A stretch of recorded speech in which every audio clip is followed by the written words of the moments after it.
Sabay-sabay natin alamin ang mga kaganapan na nangyayari sa ating bansa.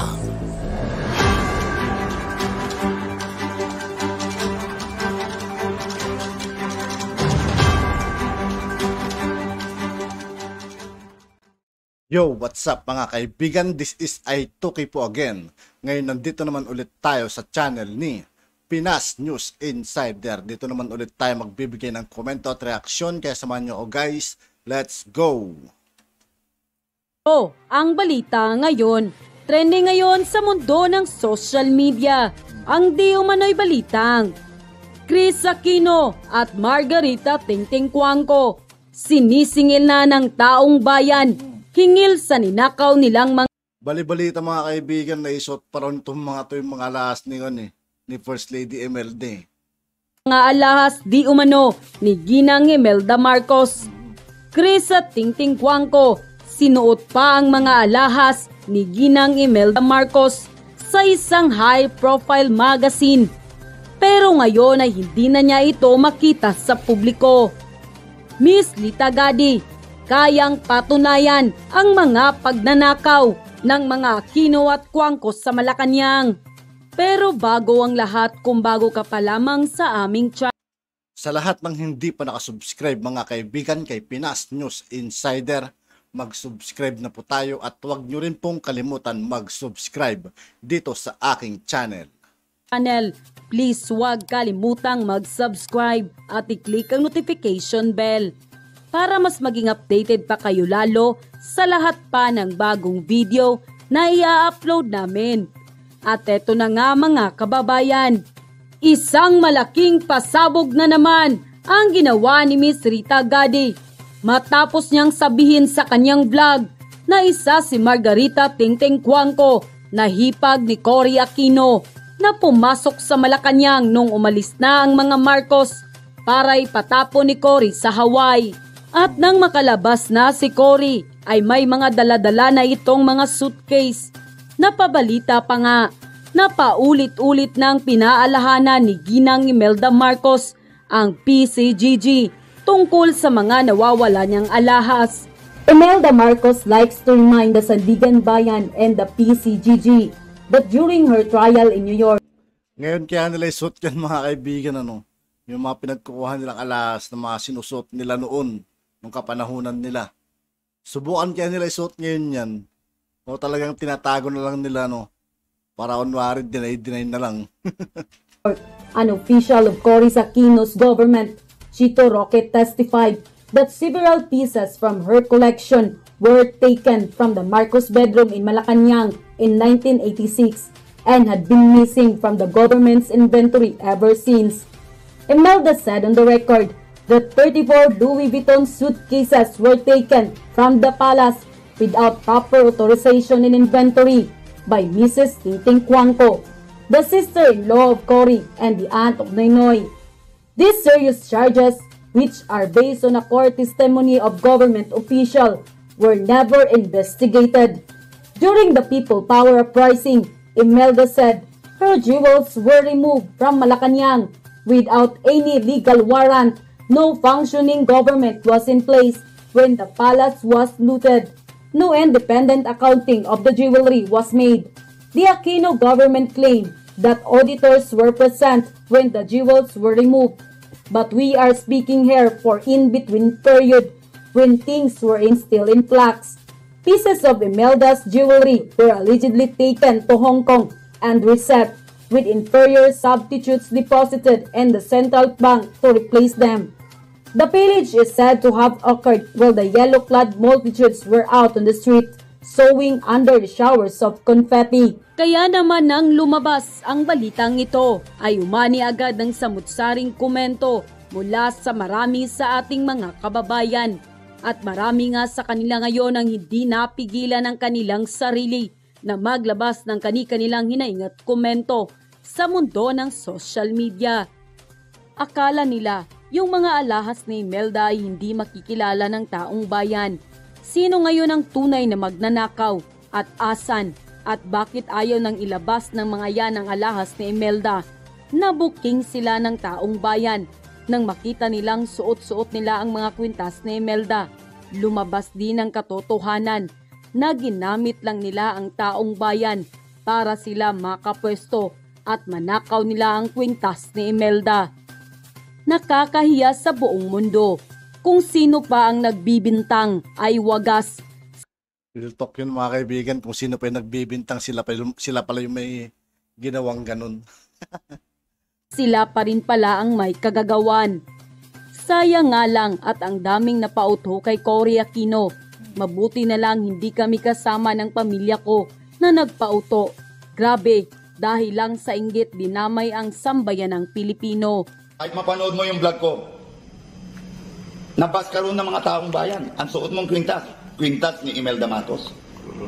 Alam mo ba yan? And how about the paintings? Yung paintings? And also a lot of things dictated by the Aquino family. A lot of things. Clothes like shoes, perfume, etc. It's all coming from Malacanang Palace. May nagsasabi sa akin, mahal na viewers, ako raw ay Maka Marcos.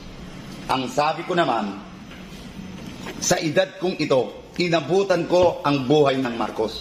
Kaya Yan no, mga kaibigan, no, real talk si tatay na nagsasabi. Naabutan niya ang buhay ng mga Marcos. kinikwento ko at hindi ko ipinagtatanggol ang pamilya Marcos. Yun lang ang masasabi Ba't ko. mo naman pagtatanggol, di ba? Oo. May natatanggap ba kami sa Marcos? Wala. Hindi ako abogago. Ang sinasabi lang namin dito, kahit wala kaming matanggap, yung maipahayag lang namin at masabi sa inyo, ma-share sa inyo yung aming nalalaman na katotohanan. Oo. So, Ako hindi ako abogago. Ngayon, baka kayo abogago. Salamat po. Mabuti pa kayo naging abogago. Kaya marami kayong alam. Na magnanakot si Marcos, diktador, mamamatay tao. At kung ano-ano pa. At ngayon yung anak naman tatakbong presidente. Panay ang awa nyo, panay ang paninira nyo. Ewan ko. So talagang kay Jimmy, no, yung sinasabi ni President Duterte na talagang si President Marcos ay talagang isang magaling na presidente.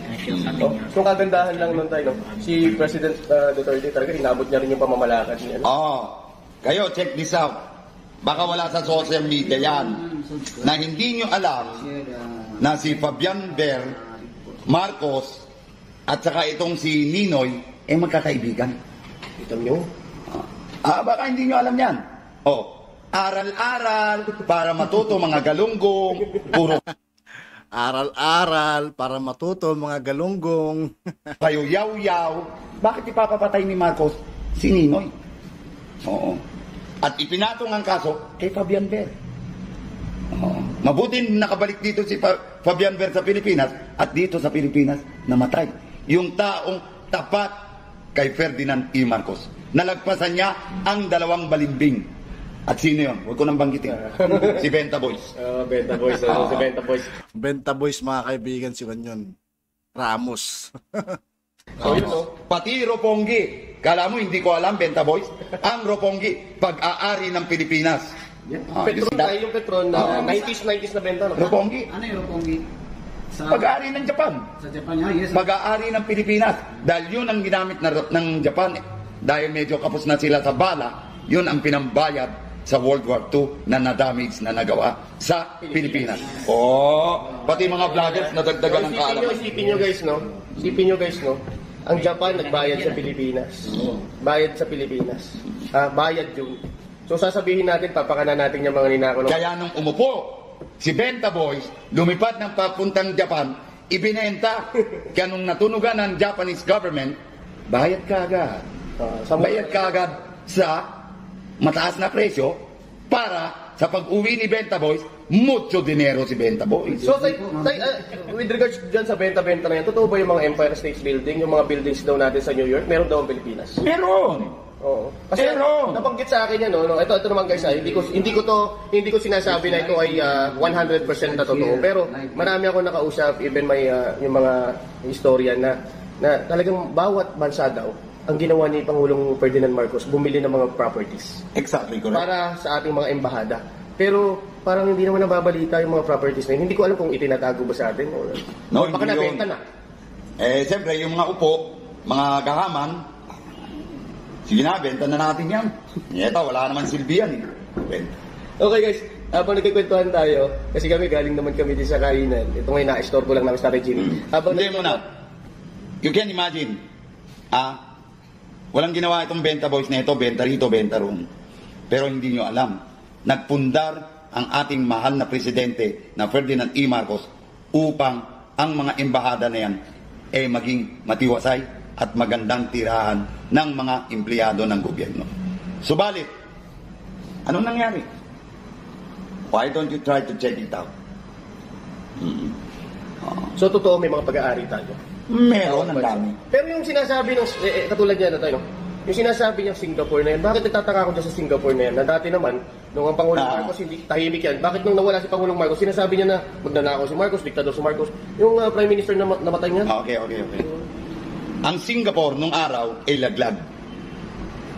Ibig sabihin, ang Singapore ay walang perang pondo. So, ginawaan ni Ferdinand E. Marcos, tulungan ng Singapore. That's why yung Prime Minister ng Singapore ay bilib na bilib kay Ferdinand Marcos at in-idolize yan. So, in a short time, umunlad ang Singapore. So, what can you say about that? Ewan ko lang. Siguro, marami na nakakaalam dahil meron ng YouTube, meron ng social media, 170 countries who own. Kaya kahit paano mga kaibigan, ang laking tulong din talaga ng mga social media ngayon. Kasi dito natin naalaman lahat yung mga katotohanan mga kaibigan tungkol sa mga kasaysayan nung araw. This country. May utang. Maliit na bansa ang Pilipinas. Pero may utang sila. Pero maraki ang utang nila. Lalo na yung mga impaktong puti na balat. Puti ang balat. Wala nang iba yan. Ang Amerika. What billion of US dollar. At yun na nga mga kababayan. At yun nga po mga kaibigan, dito po nagtatapos ang ating reaction video. Muli, ako po si I2K ng Sundalo ng Dunggalo at 811. Maraming salamat sa patuloy na pagsuporta. Yeah, peace out.